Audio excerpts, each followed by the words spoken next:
Olá pessoal, tudo bem? Aqui é Alessandro. Hoje eu vou falar sobre o livro A Mulher da Gargantica de Veludo e Outras Histórias de Terror, escrito pelo autor francês Alexandre Dumas, ou Alexandre Dumas, como ele é conhecido aqui no Brasil. Bom, o Dumas ele é autor de livros considerados clássicos, tais como O Conde de Monte Cristo e Os Três Mosqueteiros. Inicialmente vou mostrar o livro para vocês, né? Esse eu comprei realmente pela capa, eu achei a capa muito bonita e aí eu decidi comprá-lo, né? Foi publicado pela editora Jorge Isaac, que está se especializando na publicação de clássicos, então é capa dura. Aqui a capa realmente é de grande impacto visual, já remete ao universo, né, das histórias de horror. Também nós temos aqui a referência ao gênero nessas caveirinhas aqui que aparece aqui na contracapa. O livro é bastante caprichado, né? Aqui uma relação de clássicos que a editora está publicando ou que vai publicar depois. Nós temos inicialmente uma introdução, uma apresentação assinada pela professora, ela tem doutorado em literatura francesa, Heloísa Pietro, né, que dá bastante informações sobre o Alexandre Dumas e eu descobri coisas que eu não sabia a respeito desse autor. A edição da Zahar, ela é ilustrada, ela é toda ilustrada e as ilustrações ajudam a contar a história, né, ou as histórias nesse caso, né.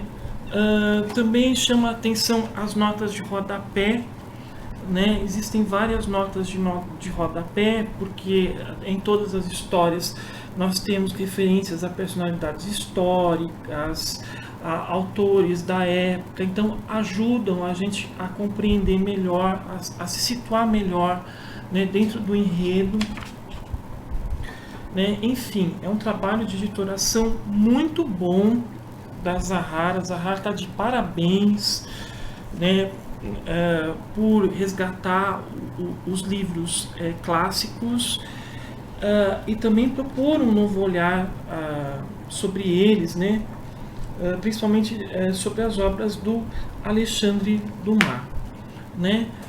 Eu vou falar um pouco sobre o Alexandre Dumas. O Alexandre Dumas, ele é francês, o pai dele era general do exército de Napoleão, a mãe ficou viúva quando o Alexandre Dumas tinha 4 anos, aí eles passaram por dificuldades financeiras e por isso ele não teve uma educação formal, ou seja, o Alexandre Dumas ele é um autor autodidata, né, porque toda a educação dele e principalmente a forma como ele escreve, ele vai criar a partir de outras leituras, de outros autores, e vai ser muito influenciado pelo Walter Scott, que é um dos grandes representantes do romantismo inglês.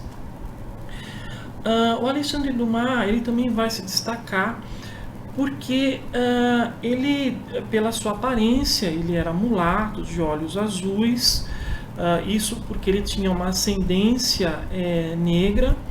A avó dele tinha sido escrava nas Antilhas e imigrou para a França. Ele vai criar, é muito curioso, né, o método de trabalho desse escritor.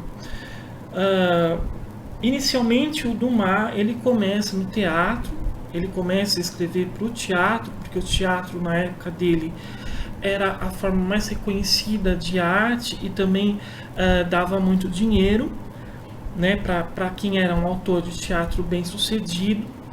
Ele vai ter sucesso e a partir daí ele vai escrever romances e contos.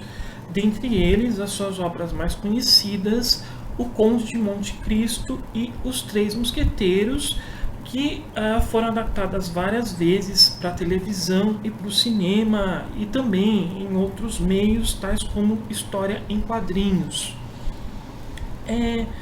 O Alexandre Dumas ele vai ter um método um pouco diferente de outros autores. Como ele fazia muitas coisas ao mesmo tempo, segundo estudos, essas obras elas teriam sido escritas com a colaboração de coautores. Dentre eles está Paul Marquet, que tinha formação de historiador, e até mesmo vai ter uma ocasião em que o Marquet ele vai processar o Dumas pedindo direitos autorais de algumas obras. Contudo, isso não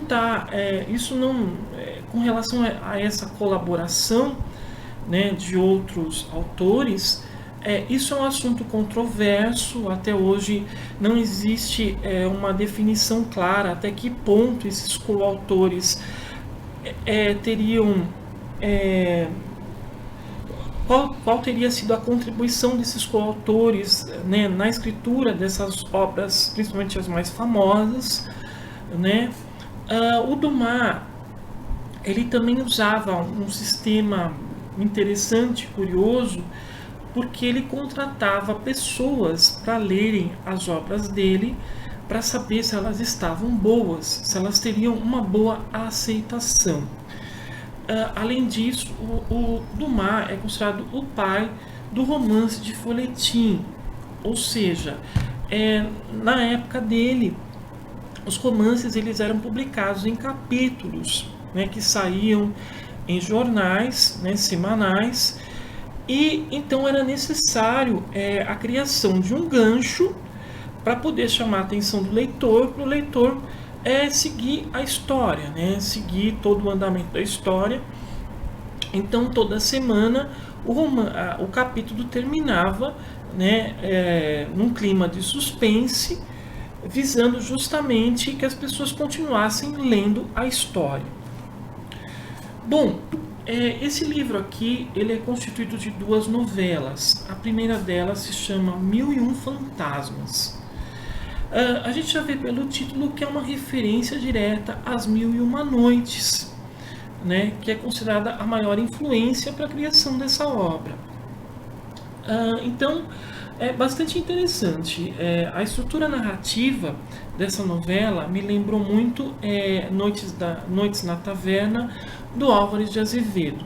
Ou seja, nós temos uma narrativa moldura que é narrada pelo próprio autor, que dá origem a outras narrativas.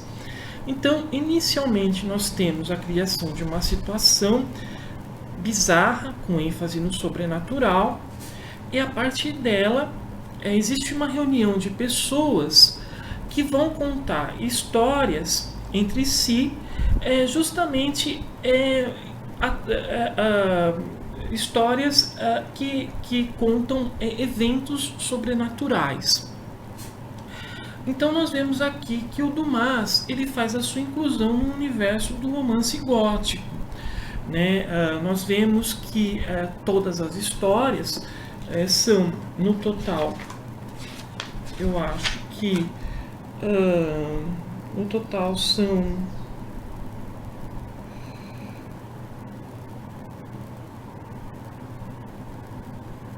deve ser em torno de umas no caso está dividido em capítulos, né? Mas eu acredito que seja em torno de 5 histórias, né? Então nós temos toda a retomada de motivos que eu posso dizer tradicionais do universo do gótico, né? Nós temos então essas histórias, nós temos a presença existem aparições fantasmagóricas, a presença de vampiros, duplos, então sempre vai haver isso, e cada uma delas vai terminar com uma impactante cena de horror. Eu acho que provavelmente o Dumas ele foi muito influenciado na estrutura dessas histórias pelo Edgar Allan Poe.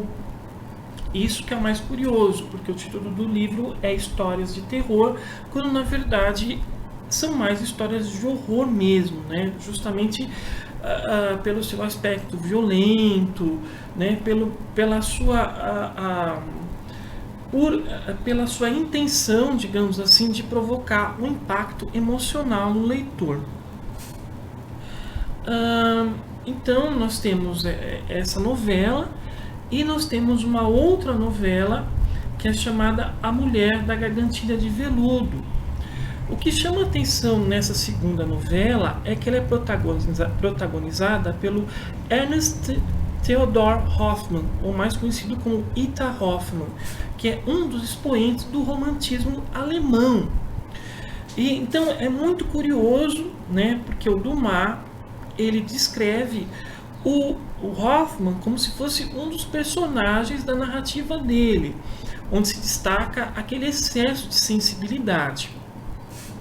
Inicialmente, o Hoffmann ele se apaixona por uma moça e o pai dela é músico, é maestro, e ele se propõe a ser seu aprendiz, mas ele tem um desejo muito grande de conhecer a cidade de Paris. A partir do momento que ele vai para Paris, coisas muito estranhas acontecem, envolvendo uma mulher misteriosa, que é justamente essa da Gargantilha de Veludo. Tanto em Mil e Um Fantasmas, como nessa história, nós vemos, né, elas se passam numa época que remete ao chamado regime de terror.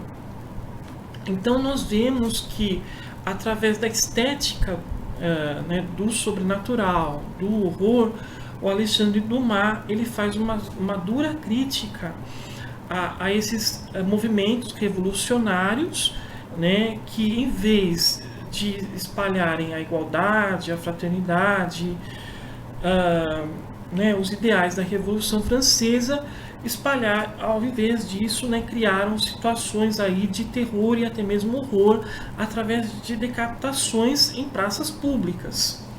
Então nós vemos que o Alexandre Dumas ele usa a estética do horror para fazer uma violenta crítica social a esses episódios históricos da França, né? Enfim, eu gostei demais desse livro, achei muito interessante, né? Foi meu primeiro contato com a escrita do Dumas e eu achei assim a escrita dele muito envolvente. Eu comecei a ler e não consegui parar, né, até concluir a segunda novela. No final nós temos também um apêndice, né, que é constituído por uma carta do Dumas à filha do Charles Nodier, que é considerado o autor que fez a inclusão da literatura fantástica na França. E o Dumas ele atribui a inspiração dessas duas novelas ao Charles Nodier, né? Enfim, eu gostei demais do Alexandre Dumas e eu pretendo ler outras obras dele, principalmente O Conde de Monte Cristo, que é considerada a sua obra-prima. Tá certo, gente? Então, esse foi meu comentário sobre A Mulher da Gargantilha de Veludo e outras histórias de terror. Se vocês quiserem, continuem, né? Quem quiser, mande um comentário para mim, falando o que você achou desse vídeo e sugerindo outros livros, tá? Então, até mais com outros comentários.